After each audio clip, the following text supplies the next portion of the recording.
বলিউডের বাদশা শাহরুখ খান ডাঙ্কের পর আবারও লম্বা বিরতি, কিন্তু এই বিরতির শেষে কি লুকিয়ে আছে বিশাল সাসপেন্স। শোনা যাচ্ছে কিন ছবিতে মেয়ে সুহানার সঙ্গে জুটি বাঁধছেন তিনি। অভিষেক বচ্চনও যোগ দিচ্ছেন এই প্রজেক্টে। কিন্তু এটাই কি শেষ, নাকি চমক আসছে আরো বড়? খবরটা শুনে নেটিজেনরা টুইটারে তোলপাড়। শাহরুখ নাকি পুষ্পা 2 এর পরিচালক সুকুমারের সঙ্গে হাত মিলাচ্ছেন।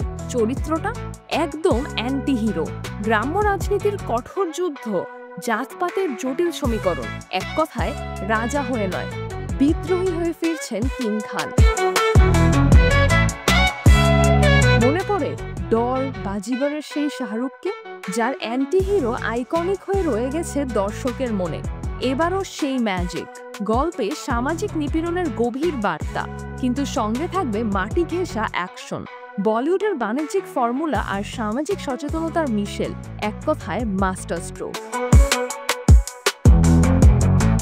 পাঠান জওয়ানের পর আবারও অ্যাকশন হিরো না, এবার অ্যান্টি হিরো। সুকুমারের মতো মেধাবী পরিচালকের হাত ধরে শাহরুখের এই রূপান্তরকে টানবে কোটি দর্শক। ইতিহাস বলছে, যখনই তিনি রিস্ক নিয়েছেন, সাফল্য এসেছে ছুটে। তাহলে কি হবে এবার? শাহরুখের বিরতি কি ভাঙবে নতুন এক ইতিহাসের মাধ্যমে, নাকি অপেক্ষা করতে হবে আরও? সিজরাতুল আভা, দৈনিক আওয়ার বাংলাদেশ।